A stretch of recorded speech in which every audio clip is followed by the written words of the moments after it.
Very good morning, सुप्रभात। बहुत स्वागत है आपका। आप देख रहे हैं एबीपी गंगा। आपके साथ हूं मैं दीपा। फिलहाल सुबह के 6 बज गए हैं। खबरों की ओर आगे बढ़ते हैं और सबसे पहले अहम खबर है, उमेश पाल अपहरण केस में आज फैसला आने वाला है।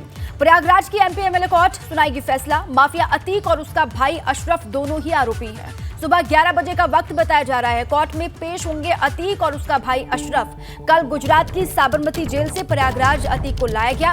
उमेश पाल अपहरण केस में आज फैसला आने वाला है। प्रयागराज की एमपी एमएलए कोर्ट इस मामले को लेकर अपना फैसला सुनाएगी। माफिया अतीक और उसका भाई अशरफ इस मामले में आरोपी है। आप ये जानते हैं कि कल गुजरात की साबरमती जेल से प्रयागराज अतीक को लाया गया और वहीं अशरफ को भी बरेली जेल से प्रयागराज कल ही लाया गया। दोनों को प्रयागराज की नैनी सेंट्रल जेल में रखा गया है। 17 मार्च को कोर्ट ने सुनवाई पूरी होने के बाद अपना फैसला सुरक्षित रख लिया था। 28 फरवरी 2006 को उमेश पाल का अपहरण किया गया था और 5 जुलाई 2007 को उमेश पाल ने एफआईआर दर्ज करवाई थी। इसी मामले में आज सुनवाई होने वाली है। 25 जनवरी 2005 को बसपा विधायक राज्यपाल की हत्याकांड के मुख्य गवाह उमेश पाल का अपहरण कर दिया गया 2006 में। 28 फरवरी 2006 को उमेश पाल को किडनैप किया गया। यही वो मामला है जिसको लेकर सुनवाई आज होने वाली है। अतीक अहमद और अशरफ पर किडनैपिंग का आरोप लगाए दोनों भाइयों पर आरोप है और आज दोनों की एमपी एमएलए कोर्ट में पेशी होने वाली है। मामले में एक आरोपी अंसार अहमद उर्फ अंसार बाबा की मौत हो चुकी है। 2009 में आरोपियों पर कोर्ट ने चार्ज फ्रेम किया। मुकदमे का ट्रायल उसके बाद शुरू हुआ। 2016 में कोर्ट परिसर में ये पूरा ही मामला है कि अब वो आपको बता रहे हैं। इस मामले में कन्नलगंज थाने में एफआईआर दर्ज है। अतीक पर कानून की तलवार जो है वो लगातार लटकती जा रही है। इस पूरे ही मामले में अतीक अहमद ने सुप्रीम कोर्ट की शरण भी ली हुई है। अतीक ने मुकदमे का ट्रायल रोके जाने की मांग सुप्रीम कोर्ट में भी की थी और हाईकोर्ट ने 16 मार्च 2023 तक सुनवाई पूरा करने का आदेश दिया है। देखिए, सोमवार को कड़ी सुरक्षा के बीच अतीक अहमद को प्रयागराज की नैनी जेल पहुंचाया गया और साथ ही बरेली जेल से उसके भाई अशरफ को भी नैनी जेल लाया गया। यहां दोनों को लाने के बाद क्या क्या हुआ वो भी आपको बताते हैं। अतीक अहमद का मेडिकल करवाया गया। बताया जा रहा है कि अतीक काफी थका हुआ था। मेडिकल के बाद वो नहाया, उसके बाद कुछ देर के लिए वो सो गया, ऐसी जानकारी वहां से मिली। और सोकर उठने के बाद अतीक ने खाना भी खाया, जिसके बाद वो फिर से सो गया। अशरफ को भी यही खाना दिया गया। अशरफ को सुबह की सहरी के लिए भी खाने का सामान दिया गया क्योंकि रमजान चल रहे हैं। अशरफ को देर रात तक इबादत करते हुए देखा भी गया, ये कहा जा रहा है। अतीक और अशरफ दोनों जेल के अलग अलग कोनों पर बने बैरक में रखे गए हैं और दोनों बैरक में सीसीटीवी कैमरे से उन दोनों पर नजर भी रखी जा रही है। और ये कहा जा रहा है कि जिसका आउटपुट लखनऊ में डीजी जेल आनंद कुमार के पास भी है। वो अपने मोबाइल पर लगातार अतीक और अशरफ के मूवमेंट पर नजर बनाए हुए हैं। तो नैनी जेल में दोनों ही हैं, अतीक और अशरफ। क्या कुछ हुआ वहां पहुंचने के बाद उसकी पूरी ये जानकारी है। अशरफ को ये कहा जा रहा है कि देर रात तक इबादत करते हुए भी देखा गया। अतीक और अशरफ जेल के दो अलग अलग कोनों की बैरक में रखे गए हैं। दो अलग अलग हिस्सों में वो पड़े हुए हैं। दोनों जगहों पर सीसीटीवी कैमरों से उन पर नजर रखी जा रही है। सीसीटीवी का output DG jail Anand Kumar के मोबाइल पर भी है, लखनऊ में, कहा जा रहा है। वही उमेश पाल के परिवार ने अतीक गैंग पर सख्त से सख्त कार्रवाई की मांग की है। इसको फांसी हो जाए तो भी हमें बहुत खुशी है, आजीवन कारावास हो जाए तो भी खुशी है, ये मारा जाए तो भी। अगर 3 में 1 भी इसके साथ होता है, पहली बात तो ये जो सुनाया गया है सजा इसको सुनाई जाएगी। हमें पूरा विश्वास है कि इसको आजीवन कारावास होना है। न्यायपालिका जो है मुझे न्याय देगी क्योंकि वो न्याय की मूर्ति है और मैं यही अपील करूंगी और मैं यही मान्य रख रही हूँ कि वो उचित दंड देंगे। फांसी की सज़ा तो होनी ही चाहिए। और दिल्ली से बड़ी खबर आपको बता दें, सुप्रीम कोर्ट में अतीक की याचिका पर सुनवाई होगी। अतीक ने खुद को यूपी ना भेजे जाने की मांग की थी और अतीक ने अपने एनकाउंटर का अंदेशा भी जताया था। अतीक को पहले ही यूपी लाया जा चुका है। सुबह करीब 11:30 बजे का वक्त बताया जा रहा है कि सुप्रीम कोर्ट इस पूरे मामले में सुनवाई करेगा। अतीक ने खुद को उत्तर प्रदेश ना भेजे जाने की सुप्रीम कोर्ट में गुहार लगाई थी, मांग की थी और अतीक ने अपने मारे जाने का यानी कि अपने एनकाउंटर का अंदेशा जताया था। लेकिन अतीक को कल साबरमती से प्रयागराज लाया जा चुका है। सुबह करीब 11:30 बजे के आसपास सुप्रीम कोर्ट में इस मामले पर सुनवाई होने वाली है। दिल्ली से खबर है, अतीक अहमद की याचिका पर सुप्रीम कोर्ट में आज सुनवाई होगी। यूपी ना भेजा जाए उसको, इसकी मांग उसने की थी, लेकिन कल ही वो यूपी आ चुका है। प्रयागराज के नैनी जेल में वो इस वक्त है। आगे बढ़ते हैं। भाजपा के राष्ट्रीय मंत्री और कौशाम्बी से सांसद विनोद सोनकर ने अखिलेश यादव पर तीखा हमला बोला। विनोद सोनकर ने अखिलेश से सवाल पूछा है कि अपराधियों को बचाने के लिए वो इतने बेचैन आखिर क्यों हैं। विनोद सोनकर कौशाम्बी के स्पोर्ट्स स्टेडियम में सांसद खेल प्रतियोगिता का आयोजन किया गया था, उसके उद्घाटन में वो शामिल हुए थे और इस दौरान उन्होंने अखिलेश यादव पर जुबानी हमला बोला। एक पार्टी का राष्ट्रीय अध्यक्ष और उत्तर प्रदेश के पूर्व मुख्यमंत्री अपराध और अपराधियों को बचाने के लिए इतना बेचैन क्यों है? क्या अखिलेश जी उत्तर प्रदेश को अपराधी मुक्त नहीं बनाना चाहते? क्या इन लोगों के जिंदा रहने से उत्तर प्रदेश में कानून व्यवस्था का राज कायम हो सकता है? जिन लोगों की वजह से उत्तर प्रदेश में कानून व्यवस्था खराब हुई है, वो जितनी जल्दी समाप्त हो जाए उतना ही उत्तर प्रदेश के हित में है। मैं पुनः अखिलेश जी से पूछना चाहता हूँ, अपराध और अपराधियों को लेके उनके पेट में इतनी मरोड़, इतनी दर्द क्यों है? निकाय चुनाव को लेकर आज बैठक करेंगे मंत्री ए.के. शर्मा, ये बड़ी खबर है। 2 दिन में हम जारी करेंगे नोटिफिकेशन, ये ए.के. शर्मा ने बात कही है। हम अपना काम सुप्रीम कोर्ट की मंशा के मुताबिक करेंगे, ये उन्होंने कहा। चुनाव आयोग अपना टाइम टेबल जारी करेगा। भाजपा पूरी तरह से चुनाव के लिए तैयार है, ये भी बात उन्होंने कही है। 2 दिन में अपना नोटिफिकेशन जारी करेंगे, ये भी बात कही है। हम अपना काम सुप्रीम कोर्ट की जो मंशा है उसी के मुताबिक करेंगे। चुनाव आयोग अपना टाइम टेबल जारी करेगा, ए.के. शर्मा ने ये बात कही। भाजपा निकाय चुनाव को लेकर पूरी तरीके से तैयार है, इस बात का भी जिक्र उन्होंने किया है। तो निकाय चुनाव को सुप्रीम कोर्ट से हरी झंडी मिली, इसके बाद आज बैठक करने वाले हैं मंत्री ए.के. शर्मा। 2 दिन में हम नोटिफिकेशन जारी करेंगे, ये भी बात उन्होंने कही है। आखिरकार सुप्रीम कोर्ट ने उत्तर प्रदेश में निकाय चुनाव कराने को लेकर हरी झंडी दे दी है। हमारे साथ में नगर विकास मंत्री ए.के. शर्मा जी हैं। सर, आखिरकार सुप्रीम कोर्ट से हरी झंडी मिल गई। मैं माननीय सर्वोच्च न्यायालय का बहुत बहुत धन्यवाद करता हूं, उनके निर्णय का, उनके निर्देशों का स्वागत करता हूं और सुप्रीम कोर्ट के निर्देशानुसार हमारे माननीय मुख्यमंत्री श्री योगी आदित्यनाथ जी के नेतृत्व में, माननीय प्रधानमंत्री जी की भावना के अनुसार ओबीसी सहित सभी वर्गों का आरक्षण और संवैधानिक अधिकार को सुनिश्चित करते हुए हम राज्य में निकाय के चुनाव कराएंगे।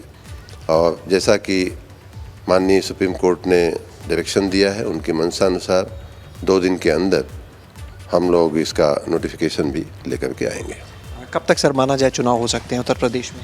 जैसा मैंने कहा कि हम अपना काम माननीय सुप्रीम कोर्ट के निर्देशानुसार 2 दिन में हम करेंगे। उसके बाद की जो प्रक्रिया होती है, ज़्यादातर प्रक्रिया चुनाव आयोग की होती है, तो चुनाव आयोग के टाइम टेबल के बारे में कुछ कह पाना मेरे लिए संभव नहीं है। समाजवादी पार्टी इसे अपनी जीत क्यों बता रही है? वो कह रही है कि हम लोग मुद्दा लेके गए सुप्रीम कोर्ट में, इसलिए राहत मिली है और जो पिछड़ों का आरक्षण है वो मिल पाएगा। समाजवादी पार्टी को झूठ बोलने की बड़ी अच्छी आदत है, बड़ी अच्छी उनकी परंपरा है। उनको याद कराना चाहूँगा कि जो हमने पिछला जो नोटिफिकेशन किया था वो भी ओबीसी को लगभग 27% आरक्षण के साथ 5 दिसंबर का हमारा नोटिफिकेशन था। फिर उन्हीं के पार्टी के लोग हाई कोर्ट में गए। हाई कोर्ट में यहाँ तक उन्होंने कहा कि हाई कोर्ट के जजमेंट में उसका उल्लेख भी है कि पिटिशनर के वकील ने 3-4 पैराग्राफ में इस बात का उल्लेख है, बार बार कहा है पिटिशनर के वकील ने कि अगर ये कुछ शर्तें पूरी नहीं होती हैं तो ओबीसी के आरक्षण के बिना चुनाव करा दिया जाए। ये बात सर्वविदित है, हाई कोर्ट के आदेश में ब्लैक एंड वाइट में लिखी हुई है। समाजवादी पार्टी के लोगों को उसे पढ़ना चाहिए और सरकार, माननीय योगी आदित्यनाथ जी और मैं स्वयं, हम लोग बार बार ये बात कहते रहे कि ओबीसी के आरक्षण के बिना हम चुनाव नहीं कराएंगे। भाजपा तैयार है चुनाव के लिए? बिल्कुल।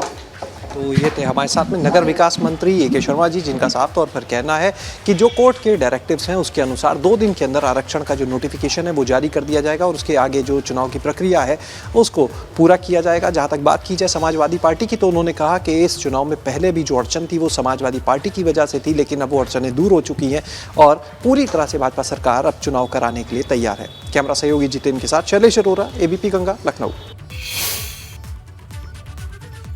हालांकि सपा नेता निकाय चुनाव को लेकर सरकार पर लगातार हमलावर हैं। सपा का क्या कुछ कहना है निकाय चुनाव को लेकर, वो भी आपको सुनवाते हैं। तरीके से सरकार ने अपमानित किया था और सरकार चुनाव से भी भागना चाह रही थी, इसीलिए तो हाईकोर्ट में फंसवाया, फिर यहाँ पेशी पे नहीं आई। लेकिन आज माननीय सर्वोच्च न्यायालय ने लेट तक सुनवाई करके और इस मामले को टेकअप करके, और हम लोगों की जो मांग थी कि आरक्षण के बिना चुनाव न हो, नहीं रुकते रुकाते और भारतीय जनता पार्टी के भरकस प्रयास के बावजूद पिछड़ों के आरक्षण के साथ खिलवाड़ नहीं हुआ और हमको इसीलिए उच्च न्यायालय पे बड़ा भरोसा था। इन्होंने जो पिछड़ा वर्ग आयोग बनाया उसने भी भारतीय जनता पार्टी द्वारा किए गए रैपिड सर्वे बहुत उंगलियां उठाई। ये तक बोला कि कई निगमों में, कई महापौरों में 30 सालों तक आरक्षण का प्रावधान नहीं किया। मुझे लगता है कि भारतीय जनता पार्टी यहाँ मुंह की खाई है और उच्चतम न्यायालय का ये जो फरमान है कि ओबीसी आरक्षण के साथ में निकाय चुनाव कराया जाए, ये स्वागत योग्य है।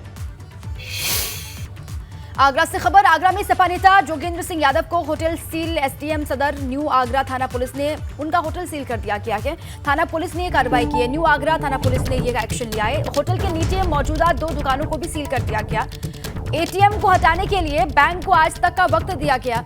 जेल में बंद जोगेंद्र यादव की संपत्ति पर यह एक्शन लिया गया है। आगरा से खबर है। सपा नेता जोगेंद्र सिंह यादव का होटल सील कर दिया गया। न्यू आगरा थाना पुलिस ने यह कार्रवाई की है। जेल में बंद है जोगेंद्र यादव, संपत्ति पर यह कार्रवाई की गई है। होटल के सील होने की जानकारी। आगरा में समाजवादी पार्टी के नेता जोगेंद्र यादव के होटल को सील कर दिया गया। एसडीएम सदर न्यू आगरा थाना पुलिस ने ये एक्शन लिया है इस होटल पर। होटल के नीचे मौजूद 2 दुकानों को भी सील कर दिया गया है, ऐसी जानकारी है।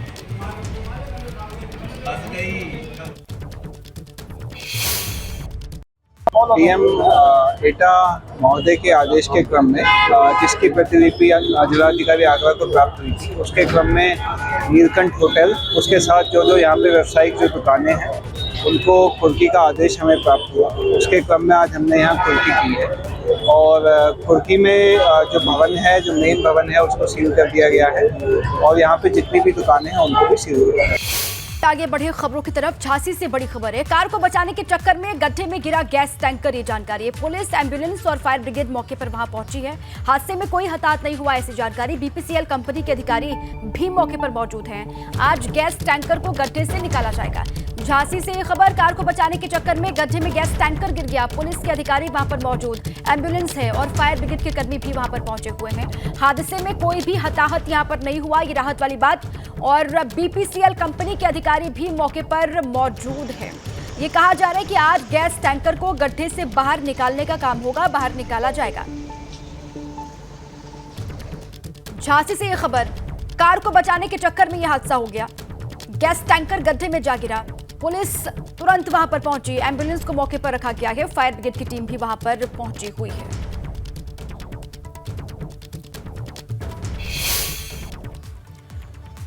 पीलीभीत के एक पोल्ट्री फार्म में अज्ञात कारणों से आग लग गई, जिससे पोल्ट्री फार्म में मौजूद करीब 25,000 मुर्गियों की जलकर मौत की खबर है। इस आग से पोल्ट्री फार्म के मालिक को करीब 70 लाख रुपए का नुकसान हुआ है। सूचना पाकर मौके पर पहुंची पुलिस ने आग पर काबू पा लिया, लेकिन तब तक बहुत देर यहां पर हो चुकी थी। इसी की तस्वीर भी आप देख पा रहे हैं। पोल्ट्री फार्म बताया जा रहा है जहां पर अज्ञात कारणों से आग लगी। अब आग लगने की जानकारी हासिल हुई, उसके बाद दमकल कर्मी भी यहां पर पहुंचे। पोल्ट्री फार्म के मालिक को लाखों रुपए का नुकसान हुआ है, ये कहा जा रहा है। तस्वीर आग की आपके सामने है। फायर ब्रिगेड ने मौके पर पहुंच करके कड़ी मशक्कत के बाद आग पर काबू पा लिया। किस वजह से ये आग लगी है, इसको लेकर जानकारी फिलहाल नहीं है। जिस वक्त आग लगी और आग की लपटें आप देख पा रहे हैं, एक्सक्लूसिव ये तस्वीर आपको दिखा रहे हैं।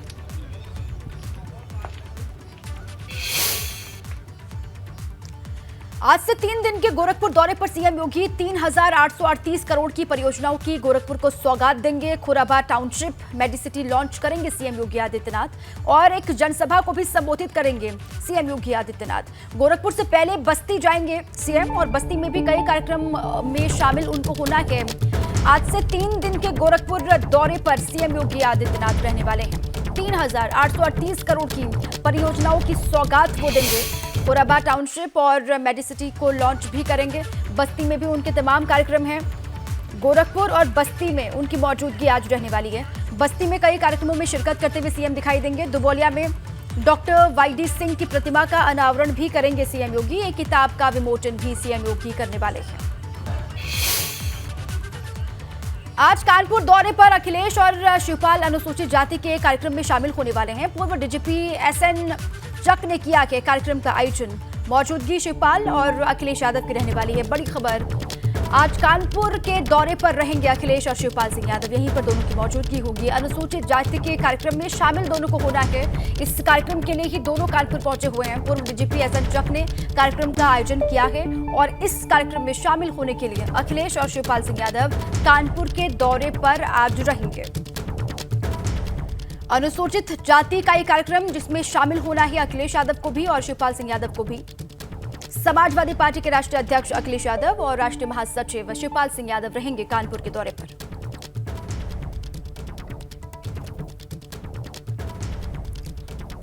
अनुसूचित जाति के कार्यक्रम में शामिल दोनों ही नेता होंगे समाजवादी पार्टी के। देहरादून से खबर है, चारधाम यात्रा को लेकर आज बड़ी बैठक होने वाली है। सीएम पुष्कर सिंह धामी सचिवालय में मीटिंग करेंगे। सुबह 11:30 बजे का वक्त बताया जा रहा है। सचिवालय में बैठक करते हुए सीएम धामी दिखाई देंगे। चारधाम यात्रा की शुरुआत होने में महज 25 दिन बाकी हैं। यात्रा के लिए कितना काम बाकी, इसकी जानकारी वो अधिकारियों से लेंगे। चारों धामों में तीर्थ यात्रियों की संख्या की भी जानकारी लेंगे सीएम और तीर्थ यात्रियों के ऑफलाइन रजिस्ट्रेशन को लेकर भी फैसला लिया जाएगा। तो चारधाम यात्रा का आगाज होने में महज 25 दिन का वक्त रह गया है। कितना काम पूरा हुआ और कितना काम बाकी अभी भी रह गया है, इसी को लेकर फीडबैक वो अधिकारियों से लेने का काम करेंगे। अगले महीने 22 अप्रैल से शुरू हो रही है चारधाम यात्रा और इसको लेकर सरकार जोर शोर से तैयारियों में जुटी हुई है। लेकिन एक बार फिर से तीर्थ पुरोहितों के विरोध के सुर उठते हुए दिखाई दे रहे हैं।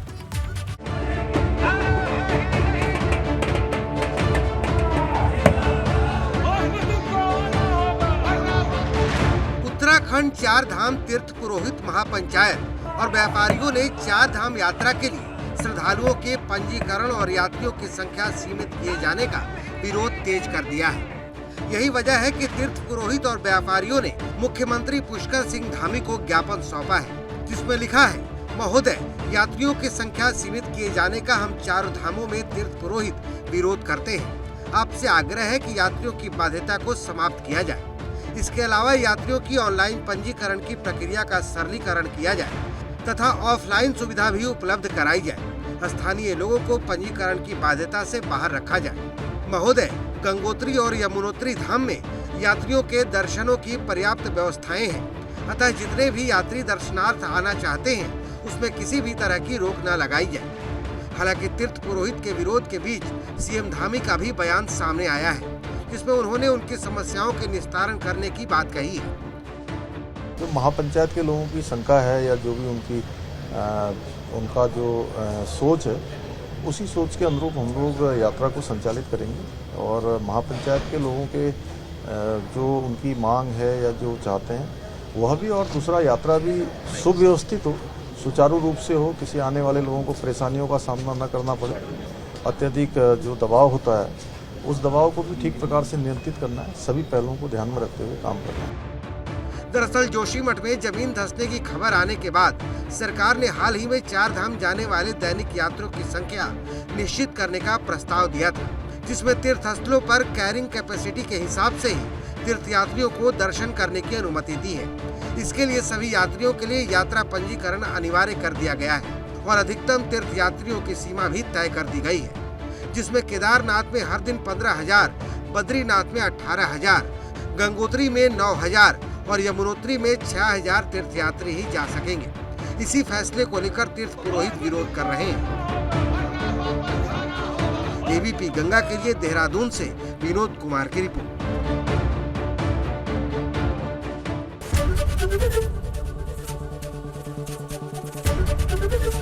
एबीपी गंगा, खबर आपकी, जुबान आपकी।